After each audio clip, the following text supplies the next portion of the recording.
You may be surprised that 45% of couples after they discover the affair participate in this behavior, says Psychology Today. Can you guess what it is? It's not what you think.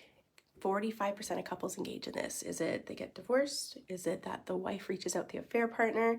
Is it that the wife installs a tracking device? Well, the answer is within the first month, 45% of betrayed partners engage in hysterical bonding. So if you don't know what hysterical bonding is, we'll get into it and we'll get into why it's happening. So within the first month of discovery of infidelity, hysterical bonding, which involves this like paradoxical, like it doesn't really make sense, this craving, this emotional, physical intimacy, this desire to be with your partner after the betrayal. And I say it doesn't make sense because outside people don't get it. They're like, why? Why would you like cling to someone who's hurt you so much? And we're going to go into those details because it's so common. Like I said, 45%. Give me a thumbs up or thumbs down if you feel like you're in that category. Thumbs up. Yeah, I feel like we'll get into it a little bit more, had hysterical bonding. If you're not sure, throw the thumbs up or down in a little bit later. So today we're going to talk about 10 alarming signs that you're stuck in hysterical bonding. And stay to the end. I have something special for you.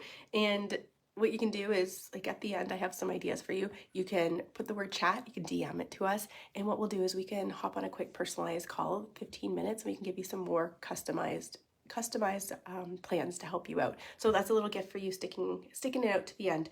And of course, at any point, feel free to put any questions you have in the chat and I'll answer those. And yeah, so let's get to it. I'm Beth Miller. I'm the marriage coach of the Marriage Saver program. I am trained in hypnosis and we use a very backwards approach to saving marriages, but it's so effective. We just go right to the root. We go to where all the thoughts are stored and where they're coming from instead of just talking about it. We do talk a bit, but really we just want to go to it and just like rip it out of your brain. Not literally rip it out of your brain, but that's what we're doing. We're going in using neuroscience and psychology to really rewire the brain so that the pain, the emotions, the thoughts end. All right, so let's get into it. Hysterical bonding, what is it? Some of you may know, some of you may not, but it happens after discovery. And it's when one partner feels this intense connection to the other, like wants to connect with them. Often it looks like a sudden closeness, an increase in physical intimacy, this deep need to fix the relationship right away. It's a reaction often because of fear of loss, like fear that you're going to lose your partner, your life together, your family's going to change.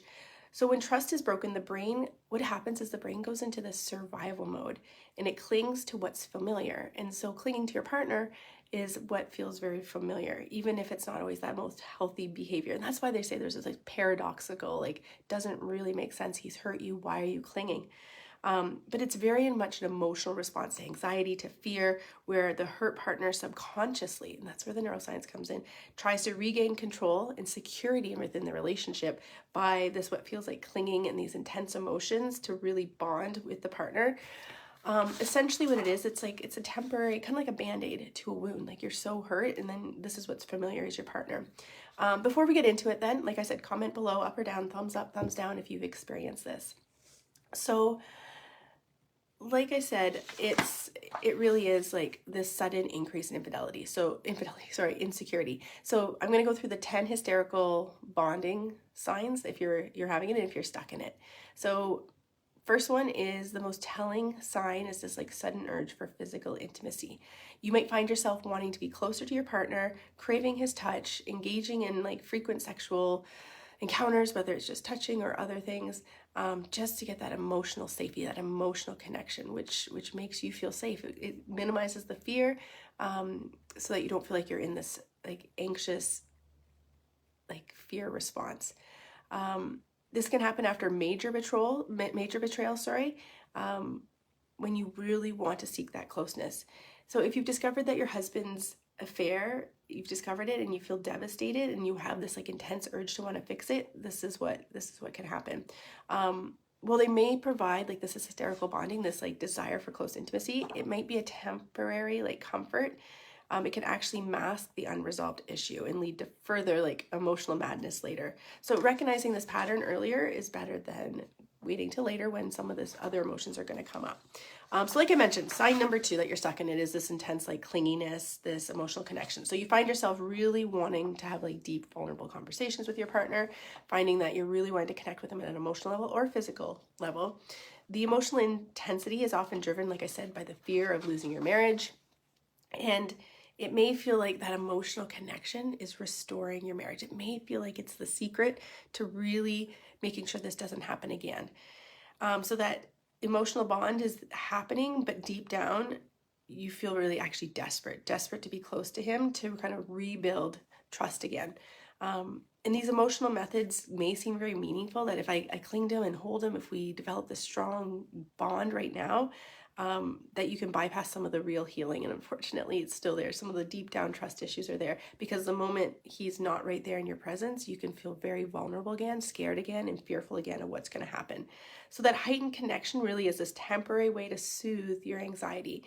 It's like a child that's really upset and wanting its mom, and that's a natural form of bonding, but it can happen with your partner as well. Like, you just need them. It's like a big hug, a big blanket to put around the wound, the pain, the hurt, because you're so scared of losing him. So that was number, I feel like I'm on the wrong number here. Yeah, so we have number, I got my pages out of order. So number 1, this physical, like, sense for physical intimacy. That's number 1, like really craving to have that physical connection. Number 2, this clinginess and fear of abandonment is a really big one. Number 3, this overcompensating to save the marriage. That's another big one here. So this may shock a lot of women, but the urge to overcompensate in an attempt to save the marriage, which you feel like you'd want. Some wives are like, no, you have to do everything. You owe it to me to try and fix the marriage. I need you to prove this to me. But what happens is sometimes wives will overcompensate to try and bring that connection there, to want them, to make them look more desirable. So this can look like going above and beyond to meet your husband's needs, trying to avoid conflict, not wanting to bring this up because you may fear that you're going to push him away. Trying to be like the perfect wife. That's what we're trying to, smooth everything over. Everything's good. Some can begin by like taking over a lot of household duties, like cooking a favorite meal, even agreeing to do activities they don't want to just to be with them. And this may make you feel like you're more appealing to him, so that he's less likely to cheat again, potentially, even though that fear's there. Like, if I'm a perfect wife, then if I do everything he needs and wants, he's not going to stray again. While this might seem like a way to regain control, overcompensating often, again, masks the real pain, preventing you from really addressing those deep wounds that are hurting right now.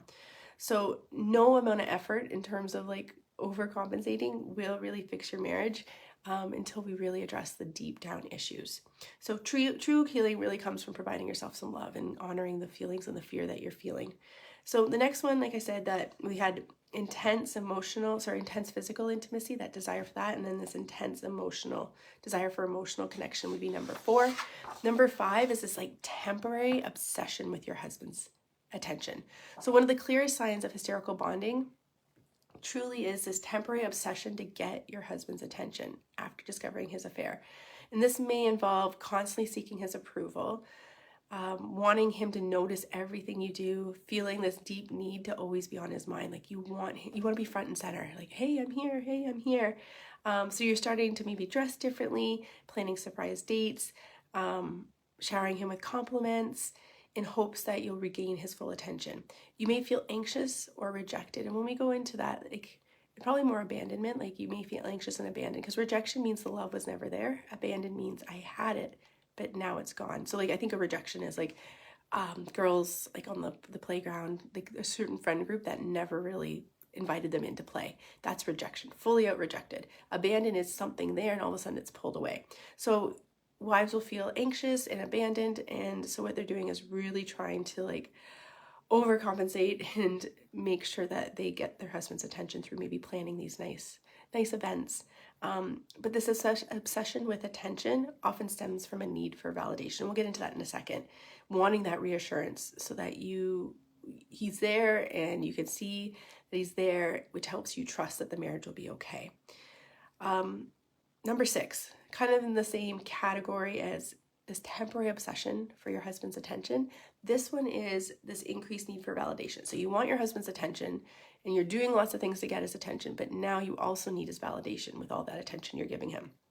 So you may find yourself constantly seeking out this need to have reassurance from your partner, wondering, does he still love me? Wondering if you're attractive enough, if he regrets having the affair, is he sorry, is he remorseful? So needing this validation. So the constant search for approval can often be very overwhelming, because it can make you feel like you're a bit on eggshells. Like, does he think I'm beautiful? Does he think I'm enough? Does he feel like he can open up to me? Does he love me to the amount that I thought he loved me? Why would he do this if he loved me? So it makes you wonder if he loves you. So you're trying to fill this broken kind of trust, this pain, with his affirmations. And those affirmations that he's giving you might be real. Like, they absolutely, like, I love you, you're beautiful, but you need more because you feel a bit empty on the inside. You feel like your world's been shattered. It really has. And so you're questioning everything that you thought was true. Like, I thought he loved me. I thought he thought I was attractive. And now I'm wondering if that's true. So you need that validation. So you may begin questioning him frequently, needing to hear that he, oh, there we go. Sorry, I lost you for a second.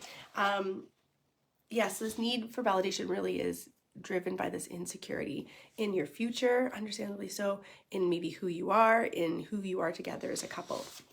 All right, number 7. So number 7, that you're stuck in hysterical bonding. And if we want to quickly go over those again, number 1 was this intense physical desire for physical connection. We also had this clinginess, fear of abandonment. Number 3 was overcompensating to save the marriage. Number 4 was this intense emotional connection, kind of like the physical connection. 5, obsession with his attention. 6, needing validation. And then number 7, this one's interesting, is neglecting your own emotional needs. So neglecting your own emotional needs is another subtle sign, because that's, again, kind of like the overcompensating. You're giving him so much. So when betrayal happens, you might become really focused on saving your marriage and maybe not taking care of yourself, going to the gym, meditating, working out, meeting with friends because you want to be with your husband so much. So you're so focused on keeping the marriage intact and keeping it looking like you want it to look, like you're showing up as that perfect wife. There we go, back again. So you might spend all your energy trying to understand the reasons that's driving him to want to cheat. So what you're doing here is this pattern of neglecting your own needs is because you're really trying to keep him focused on the marriage and together, that you can heal from this pain, right? Number 8, sometimes, like I said, you might avoid some of those hard conversations because you don't want to push him away. So another major sign of hysterical bonding is not always talking about the deeper issues. Maybe not asking him all the details, wanting to see text messages, which is actually okay too. Like, if it's coming from an authentic place, that's okay that you're not asking all those questions. But if you're doing so, it's all about the emotion behind it. If you're not asking him questions because you fear that you're going to push him further away, that's something, like, everything's about the intent and emotion. Like, why are you not asking him all the questions? So, like I said, another major sign of hysterical bonding is ignoring the deeper issues that lead to disconnect in the marriage. So what led up to this for him disconnect from you? And often it's not you. It really isn't you. And so often we take, like, what could I have done better? It's not you. It's often a him, like, looking for emotional, like, I don't even want to say, like, emotion that he's chasing. He feels like he might, like, of course he could get from you, but for some reason he goes elsewhere to try and get maybe validation or get attention that he could get from you, but something deep down he needs this externally and in a very unhealthy way. So in a rush to repair your marriage, you might not focus on the surface. So you might only focus on the surface issues and not go deeper down. You want to spend time together, maybe talk about normal things, but not go deep into it. So most women are often in some sort of denial or shock at the beginning, right? And they want to move on fast. They're like, can we just fix this already?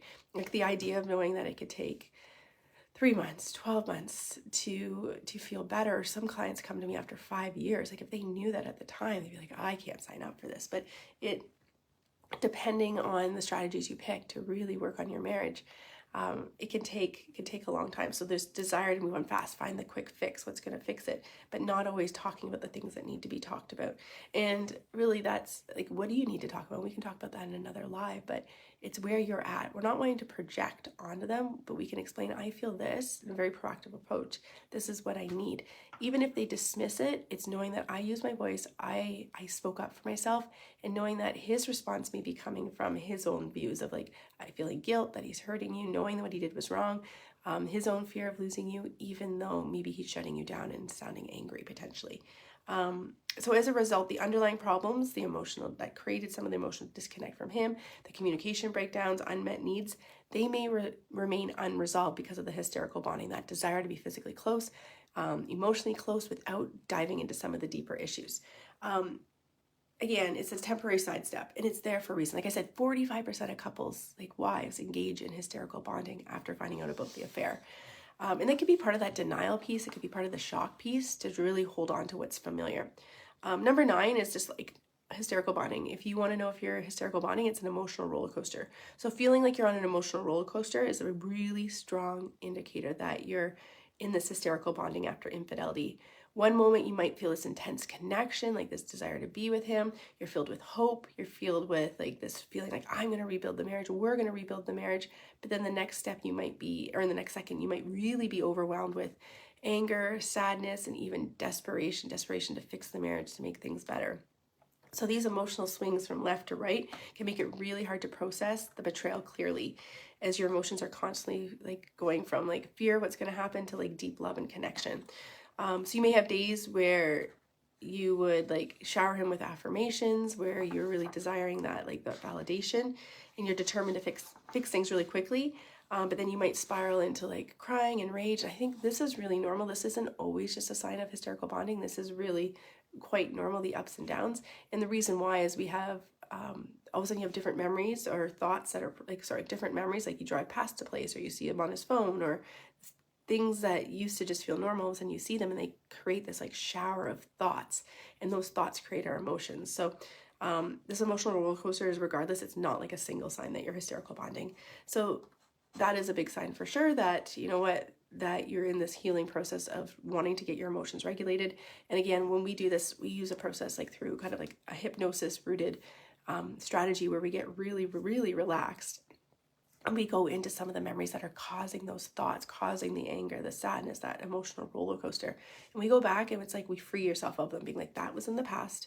I'm not going to let that fear creep in today. Today I'm safe. Today I'm okay. Today I'm enough. Today I'm in my marriage, even if I don't fully see him doing everything he needs, but I see little steps. Or I see him saying, I want this. And that is enough for me to keep working on myself, to release the pain, so that I show up differently to the conversations we're having. When I'm feeling like I've released a lot of the things that are causing me the pain, the sadness, the confusion, where I can get really stable and secure in now and today, then that's when he starts showing up differently, because you're not responding in the same way. You're not responding with anger, sadness. You can still respond with those, and that's perfectly fine, but you're doing it in a different way. And that brings him in closer in a more natural way instead of the hysterical bonding. And then number 10 is kind of similar, like just really avoiding those discussions about the affair. Because he may refuse to talk about the affair and the details and want to just spend time together to try and make things normal. And you don't want to reopen a wound or make a bad day or have major setbacks. It's just sometimes easier just to kind of coast along. So we got to find the right times to have those conversations. That's really, really important. So what are your next steps? Like if you're stuck in hysterical bonding, or if you're really struggling with healing from infidelity, there is a way that we use, like we neutralize these triggers, we neutralize these unwanted emotions, so that you can feel like yourself again. Because so many women, they come to me like, I've lost myself. I don't know who I am anymore. I don't know who he is anymore. I don't know what our relationship is anymore. It feels like a big lie. And so we use a process, like we call it like Solidify Hypnosis Thought Transformations, where we get our clients really relaxed. And you can do this on your own. You can do it with us. We have a program for it, whether you're self-study or whether you're working with us day to day. And we want to go into those beliefs. We really want to get into like, I'm not enough. I'm not good enough for him. I'm not seen. I'm not heard. I can't trust. I'm not in control. I'm scared. I'm going to lose my family. We want to go into all those I statements, those I am statements, I can't statements, I will statements, and figure out which ones are serving you in creating, because our beliefs create all our thoughts, which ones are really, really helpful. And so through this process, we create this imagery where we're going to some of these memories and we're seeing them with empowerment. You're not seeing them from a place of reliving trauma. And you see them and you look at them and you're like, okay, do I need those in my life? Are they making me feel better? Are they making me feel worse? And it's like we can kind of like cut them and leave them. Like, here's your book. We put them in the chapter that was before this. And so that you can really focus on your healing today and moving forward. So the method is really rooted, like I said, psychology, neuroscience. It's backwards in traditional therapy. We kind of start in the brain versus talking about it. Talking is really beta brain, planning, thinking, organizing, analyzing, and that can actually keep you stuck in the loop of these thoughts. But if we can just go to the memory, go to the thought itself versus talking about it, that's how we dig it out. We're rewiring the brain. We're kind of unwiring it to rewire it and create these stronger neural pathways which fire all our thoughts. So we can do, like, in terms of hypno journeys, like it's an end triggers hypno journey. And this is like really identifies and helps you break through free from the triggers you're experiencing. So it's like a 25, almost like a deep meditation. that you go into, and it helps you go back to what's triggering you and why is it triggering you. And because triggers are gifts, like they do not feel like gifts. Triggers are gifts. It's like, here's this package that's making you really upset. Now, do you want to keep feeling upset, or are you like, here, I recognize it, now we can pull it out of your brain? So through this quick guided hypno journey, this meditation, you learn to recognize and release the specific moments that are sparking that anxiety, that insecurity, that need for validation, that fear, that sadness, that anger. And we're releasing that. And another one we have is like an eliminate fear hypno journey. Again, it addresses the root of the fear. So whether it's fear of abandonment, rejection, betrayal, this journey, like this hypno journey, goes back. This imagine, like you're using your imagery to really go back to the fears and face them head on. And sometimes it comes from childhood, fear of abandonment, fear of rejection, or it just comes from this specific example. Another one we have is rebuild trust hypno journey, a really powerful one. And so many women I work with are like, okay, I need to trust him again. I'm like, first you need to trust yourself. Do you trust yourself to trust him? Do you trust yourself? Because so often, like, our emotions can take a massive, like the betrayal can take a massive hit on our emotions, and we don't always know like what our intuition's telling us. Although you can hear it really deep. If you get really still, really quiet for a bit, you hear your intuition, but sometimes we second guess it because all of a sudden that logical beta brain's like, well, I don't know if I can trust him. What if he does this? What if he does that? And that's when we go to the eliminate fear hypno journey, because what if, that's fear, false evidence appearing real. And so the rebuild trust hypno journey, like I said, it's not just with your husband, but it's also with yourself. It takes you through the steps to really rebuild the confidence that you can set healthy boundaries and you're not going to push them away. And if you do, that's something that needs to happen for you, and he potentially can come back. You're his greatest teacher, and he's one of your greatest teachers. Through this process, you'll both grow. And again, similar stats, like so many couples, like 80% who make it through infidelity, who survive, are actually more connected than they were prior. So that's why you guys are each other's greatest teachers, helping you face these really difficult topics. It's not fair. It's not right. This is a lot of him, right? This is mainly him. Sure, communication could have been a bit better, but what if he just told you he wasn't happy, right? That would have avoided a lot of this pain, but it's here for us. And we either have to face it with grace and be like, okay, it's here for me. I'm going to move forward. I'm going to learn from this, and you will be stronger. You're going to turn this pain into wisdom. So if you want, give us a thumbs up, thumbs down if you are experiencing hysterical bonding. If you want some more help, feel free to type the word chat, DM it to us, like CHAT, and we're happy to hop on a quick complimentary 15-minute call, and we'll give you some personalized strategies, some resources to really personally help you navigate what you're going through, because everyone's experience is so unique. So we're here for you. Feel free to subscribe if you're on YouTube. Join our Facebook group that's for wives. It's a support group supporting wives who want to save their marriages after infidelity. So anyway, thanks for your time, and we'll chat soon.